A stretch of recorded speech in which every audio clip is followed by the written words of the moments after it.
Hello and welcome. In this video, I'm going to discuss a different visual tool or graphic we can use to explain the range of risks of trials. This is the bell curve of risks, and it's particularly helpful in visualizing and explaining how this range of risks can impact negotiations. Like the risk assessment matrix that I focused on in my last two videos, the bell curve of risks breaks the concept of risk into two component parts. One, the probability of a particular event or occurrence actually happening, and two, the consequence of that event or occurrence should it indeed happen. While both of these graphics can be useful tools, there are some differences between them. So let's quickly review the risk assessment matrix, and then we'll take a closer look at the bell curve of risks. If you saw my last video, you'll recall I discussed specific questions that help us make a candid assessment of the probabilities and consequences from each side's evidence, and how we can then apply the answers to those questions to the risk assessment matrix. Truncated, these questions are: what is the probability a jury will find each party's evidence credible, coherent, and compelling? With the options on this probability scale being rare, unlikely, possible, likely, or almost certain. And what would be the consequence of such findings, with the options on this consequence scale being negligible, minor, moderate, major, or catastrophic. When we apply the answers to these questions to the risk assessment matrix, we get a visual representation of the levels of risk each side faces based on the evidence. For example, if it is likely to almost certain a jury will find Party A's evidence is credible, coherent, and compelling, and that evidence indicates Party A suffered major to catastrophic damages, we can see from this matrix that the opposing party, I'll call Party B, faces an extreme risk of an adverse verdict. In a case like this, Party A has what is essentially overwhelming evidence, and therefore a very strong case. If Party A's evidence is more mixed, however, it will score lower on the probability and consequence scales. We may have a situation where it is only possible a jury will find Party A's evidence is credible, coherent, and compelling. And let's suppose that evidence at most shows Party A suffered minor to moderate damages. In this kind of case, and using this particular matrix, the evidence suggests Party B may face a moderate to high risk of an adverse verdict. And of course, if Party A's evidence is weak on liability, and it would be rare to unlikely for a jury to find it credible, coherent, and compelling, and that evidence also suggests Party A suffered negligible to minor damages, then Party B may only face a low to moderate risk in going to trial. These are just a few of the many scenarios this matrix can address. There are, of course, caveats in using this kind of tool. It does not, for example, express risk in terms of dollar amounts, and oftentimes the only way parties can resolve their disputes is through some form of agreement or judgment that is reduced to a dollar amount. The bell curve of risks depicts risk using the same elements of probability and consequence, but it expresses the array of potential consequences in terms of dollars. This makes it particularly instructive for those involved in settlement negotiations.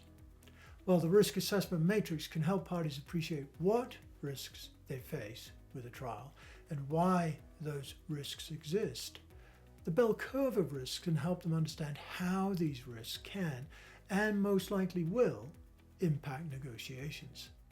To explain this, I'm going to use a classic symmetrical bell curve. This depicts a normal distribution of data points, and here, those data points represent the dollar amounts of different trial verdicts. Now I'm going to sidestep a discussion on statistical theory, and I must emphasize this curve is not based on real verdict data. But there are reasons to be confident it is instructive to use a curve like this in this context.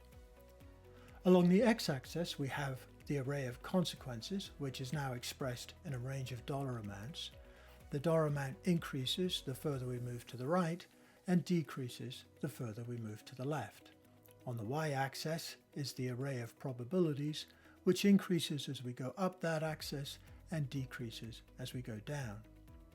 By dividing this curve in two, we delineate each side's area of risk. On the left side of the curve is party A's, or the plaintiff's, area of risk, and on the right side of the curve is party B's, or the defendant's, area of risk. Now, if we look at the far left portion of this graph, which is in party A's area of risk, the bell curve is low on the probability scale, but high on the consequence scale. Using the same terms we used in the risk assessment matrix, we can classify the level of probability in this area as rare to unlikely, meaning there's a low probability a trial would end up with a result in this area. Nonetheless, the consequence for party A would be catastrophic because it depicts a zero to negligible dollar recovery. That is, based on a normal distribution of trial verdicts, party A faces at least some risk of a catastrophic result in going to trial. We have the same level of risk depicted on the right side of the curve in party B's area of risk.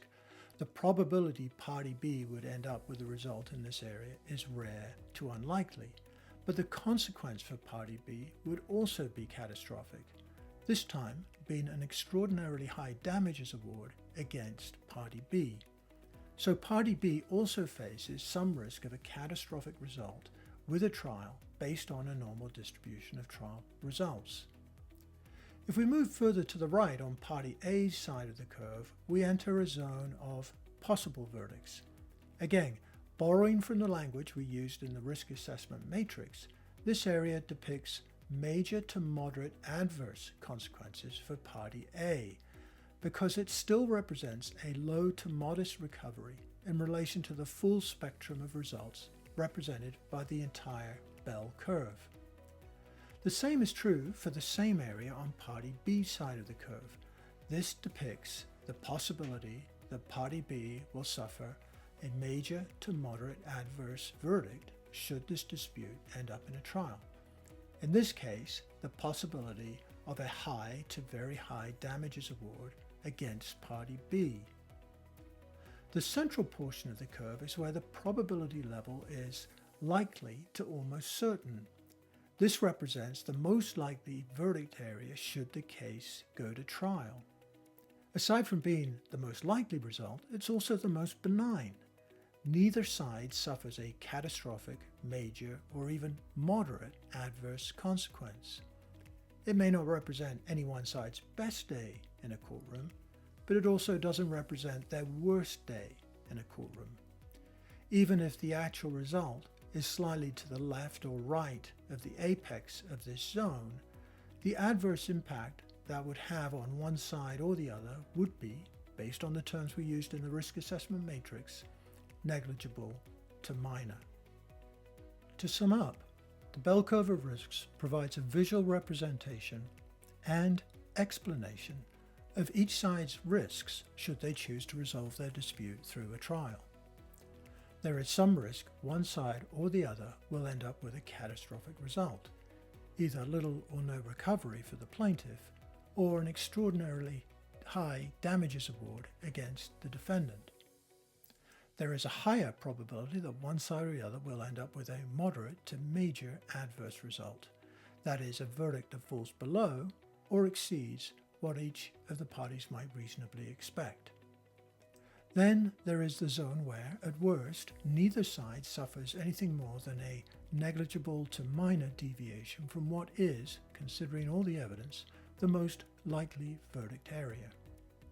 If all the parties want to avoid their respective risks of trial, and they instead want to manage their risks through negotiations, this green portion of the curve is where they will most likely succeed in reaching those goals. Next, we'll take a look at how negotiations typically track this bell curve of risks. That will be the topic of my next video.